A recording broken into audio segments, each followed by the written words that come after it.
कृष्ण सुदामा की मित्रता। कृष्ण सुदामा की मित्रता बहुत प्रचलित है। सुदामा गरीब ब्राह्मण थे। अपने बच्चों का पेट भर सके उतने भी सुदामा के पास पैसे नहीं थे। सुदामा की पत्नी ने कहा, हम भले ही भूखे रहें, लेकिन बच्चों का पेट तो भरना चाहिए ना। न इतना बोलते बोलते उसकी आंखों में आंसू आ गए। सुदामा को बहुत दुख हुआ। उन्होंने कहा, क्या कर सकते हैं, किसी के पास मांगने थोड़े ही जा सकते हैं। पत्नी ने सुदामा से कहा, आप कई बार कृष्ण की बात करते हो। आपकी उनके साथ बहुत मित्रता है ऐसा कहते हो।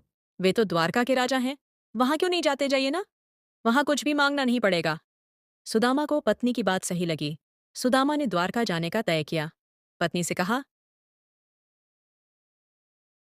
ठीक है, मैं कृष्ण के पास जाऊंगा, लेकिन उसके बच्चों के लिए क्या लेकर जाऊं। सुदामा की पत्नी पड़ोस में से पोहे ले आई। उसे फटे हुए कपड़े में बांधकर उसकी पोटली बनाई। सुदामा उस पोटली को लेकर द्वारका जाने के लिए निकल पड़े। द्वारका देखकर सुदामा तो दंग रह गए। पूरी नगरी सोने की थी। लोग बहुत सुखी थे। सुदामा पूछते पूछते कृष्ण के महल तक पहुंचे। दरवान ने साधु जैसे लगने वाले सुदामा से पूछा, यहाँ क्या काम है। सुदामा ने जवाब दिया, तेंदी, मुझे कृष्ण से मिलना है, वह मेरा मित्र है। अंदर जाकर कहिए कि सुदामा आपसे मिलने आया है। दरवान को सुदामा के वस्त्र देखकर हंसी आई।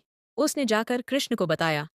सुदामा का नाम सुनते ही कृष्ण खद्ददे हो गए और सुदामा से मिलने दौड़े। सभी आश्चर्य से देख रहे थे। कहाँ राजा और कहाँ ये साधु। कृष्ण सुदामा को महल में ले गए। सांदीपनी ऋषि के गुरुकुल के दिनों की यादें ताजा की। सुदामा कृष्ण की समृद्धि देखकर शर्मा गए। सुदामा पोहे की पोटली छुपाने लगे। गे, लेकिन कृष्ण ने खींच ली।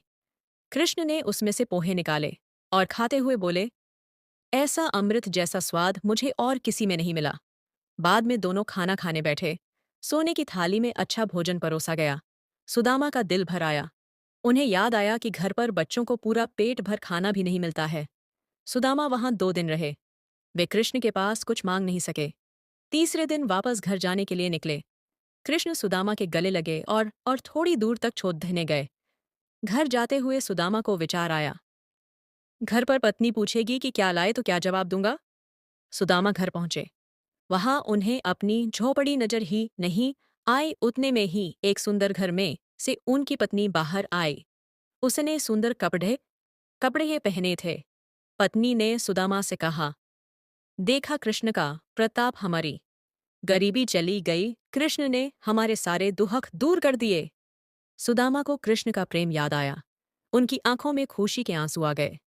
देखा दोस्तों, कृष्ण और सुदामा का प्रेम यानी सच्चा मित्र प्रेम। तो दोस्तों, सच्चे प्रेम में ऊंच या नीच नहीं देखी जाती और न ही अमीरी गरीबी देखी जाती है। इसीलिए आज इतने युगों के बाद भी दुनिया कृष्ण और सुदामा की दोस्ती को सच्चे मित्र प्रेम के प्रतीक के रूप में याद करती है।